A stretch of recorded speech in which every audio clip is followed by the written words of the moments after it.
Dabartanii? Cabsitee dhufte kaa ganamaani. Yaa ganama kana waan gaarii jira jedhee dhufe.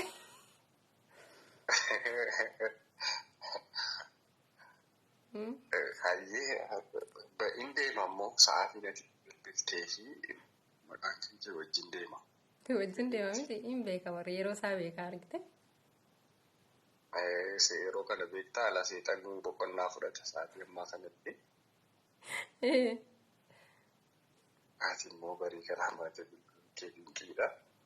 Yaa bakkuma garaan jiru bara. Qalbiinis. Dhugaadha jenna. Akka keessan taanee bakka keessan taanee dhugaadha jenneerra. Leezam jechuu qabdanii malee. Ayyoo abshira.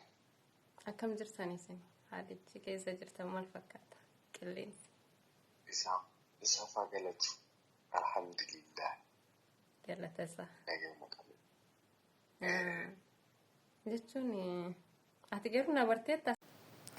Yooyyaa nagaan isiniif haa ta'u kabajamtoota hordoftoota koo akkam jirtanii fayyaa qabdanii ani fayyaan qaba galata rabbii. Egaan kabajamtoota hordoftoota koo guyyaa har'aa waan takka qabadheetiin dhufe jechuudha. Wanti ani qabadhee dhufes amma wabiidhaaf dawwaluun hida jechuudha. Wabiidhaaf dawwaluun hida. Lakkoofsin ani ittiin dawwaluuf kana wabiin hin beeku jechuudha. Inni kan na beeku lakkoofsa biraati. Lakkoofsa biraatiin na beekaa jechuudha. So amma lakkoofsa biraatiin nan bilbilaafi. Lakkoofsa biraatiin nan bilbileefi garuu sagalee isaa jalqaba irratti isiniin dhageessisu erga waliin haasa'uu jalqabeen booddee isinitti dhageessisa. Tarii yookiin naarrabsuu danda'a yookiin immoo waan akkanaa jechuu danda'a jechuudha. Immoo ittiin haasa'eetiin takka ittiin haasa'eetiin jechuudha. Sana booda isinitti dhageessisa yookiin immoo jalqabumarraa kaasee isinitti dhageessisa jechuudha. Wanti gaafachuu barbaade wantootuma hayyuu kana gaafadhaani jechuudha. Maal akka inni yaadaa jiru akkasumas hayyuun dhugaadhuma baddimoo sobaamoo piraankiin gochaa jiru nan dhoksumoo wabiin jechuudha. Dhugaa dubbachuudhaaf nan dhoksu yoon ani gaafii waan tokko yoon gaafadhee waan jiru dhugaadhuma isheenatti hima jechuudha. So kanaaf iyyuu hin gaafadhaani amma kunuutti dawwalaatiin hin jira jechuudha. Itti dawwalaatiin hin jira waamaa jira kan bilbilisaa jechuudha. Waamaa jira kan argitanii wabii waamaa jira sagalee isaa iyyuu dhageessanii beekuu dandeessu isin sagalee isaatiin hojjastiin beektanii namni hundi keessanii amma naa kaasee jira garuu ani isarratti akka inni dhageenye sagalee isaarri akka hin dhaga'amne godheetiin hin jira jechuudha. Tarii dursa kanarratti tarii na beekee raawwatee wantoota tokko yoo jedhe immoo isuma fudhattanii fiigduun waan ta'eef sagalee isaa dursa akka inni bilbila naa kaaseen wajjin haasa'an ture garuu hin dhageessine jechuudha. Dursa irratti waan inni naan jedhee kana booda isinitti dhageessisa garuu maal akka inni jechaa jiru jechuudha.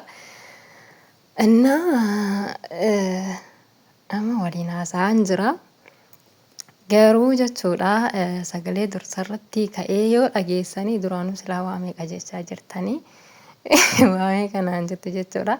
Kana booda viidiyoo baay'ee kanan irraa waraabee eeyyamsiisee yoo inni gallakkisi rakkoo hin qabu naan jedhee naaf eeyyame baay'ee viidiyoo 3-4 kan ta'u wayiin irraa waraabichuudha sagaleedha. Baay'ee tokko wajjin haasaa oolee.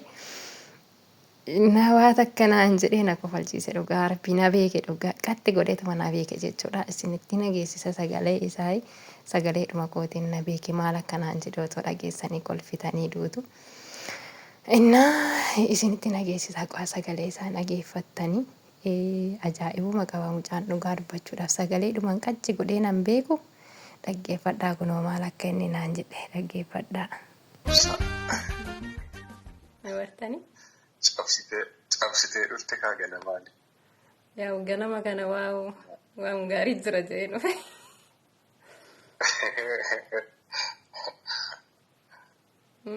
Hayyee ba'in deema ammoo sa'aatiin ati bilbiltee fi maqaan kee wajjin deema. Wajjin deema miti hin beeka warri yeroo isaa beekaa argite. Yeroo kana beektaa ala seexan boqonnaa fudhata sa'aatii ammaa kanatti. Ati immoo barii kana hammaate kee dinqiidha. Yaa bakkuma garaan jiru bara. Qalbiinis. Dhugaadha jenna. Akka keessan taanee bakka keessan taanee dhugaadha jenneerra. Leezam jechuu qabdanii malee. Ayyoo abshira. Akkam jirtan isin? Haalichi keessa jirtan maal fakkaata? Qilleensi. Isa faa galatu. Alhamdulillah. Galata isaa. Nagayuma qabu. Jechuun ati garuu na barteetta asirratti? Si bareen jira. Intala na jaallattu sanii nyaati. Intala naan jettee bara. Intala naan jettee bara. Maarree intala ma jennaan. Biyya keenyatti intala jechuun sirrii miti. Maafi intaadha bara achis yoo ta'e tuulama miti ati. Tuulama miti ati intala tuulamaadha showaadha miti. Maarree intaa yoo jedhanii ittanii ati jedhanii namaa deebisu beektaa wajjin guddate hawaasa sana jechuudha. Kabaja kaa. Galchii intaa jedhu. Kabaja kaa nama akkam akkas jedhee si deebisuu hin qabu garuu ati sila akkam qorattee korra geessina fakkaata biyyuma kooyyuu akkam barteessa? Hin beeksisaa loqoda keerraa beeksisa kaa aksantii. Ana uummata tuulamaa sana guddise baay'ee naannoo naannootti dhaladhee sirriitti jiru. Uummatuma baay'ee jaalladhu wayiidha jechuudha. Kanaaf nan beekaa aksanticha malee. Garuu namoonni baay'een barii aanaan showaadhaan aanan jedhani. Eessa siin jedhu? Gara Wallaggaa, gara Hamboo, gara Arsii. Garas naan jedhan. Normaalii garasuma deema. Ambooniis achirraa gara Gincii maal macca wajjin wal daangessanii tuulama naannoo sana. Ni jiraatu normaalii akka caalu maal wal makuu danda'a. Uummanni achitti as dhufee maal jiraata magaalattii sana keessa waan ta'eef. Maybe waan daangarraa wajjin jiraatanii fi wanti keessan garasitti siquu danda'a malee ni beeksisa garuu. An diiteel waan hin beekuuf jechuudha. Aksantiiwwan jiran loqodoota jiran kanneen. Okay, gaariidha. Ani garuu ganama kana waan dhufeef hin qaba kababii. Waa malee manni naaru jedhan miti ta'e. Waa malee manni naaru jedhani. Anis kaawwamaa fi dhufe. Akkasuma. Maaliif?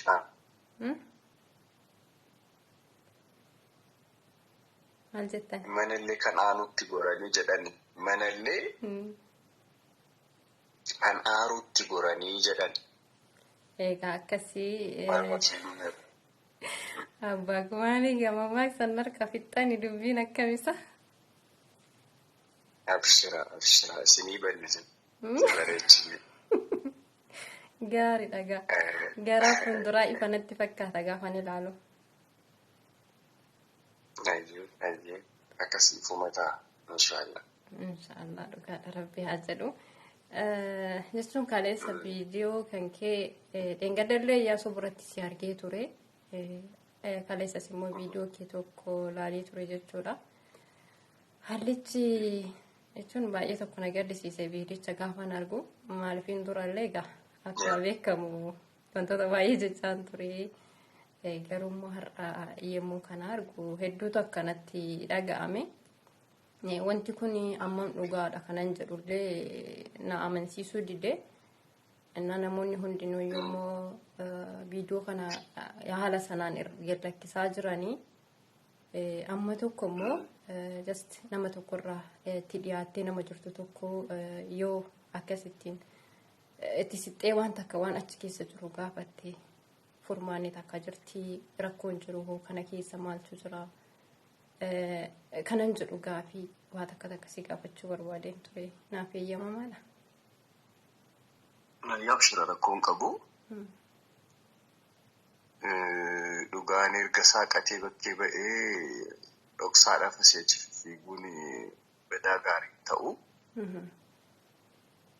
Yaa waanuma waliin beeknuudha. salphoo soqolatti soqolaa gargaaru jedhaniinna. Gantalluu baatee erga isheenuu guyyaa silaatti abbaa manaa ishee wajjin buluu qabdutti erga fiigdee isheenuu bakkee baatee nutis waan dhoksinuuf hin qabnu normaali.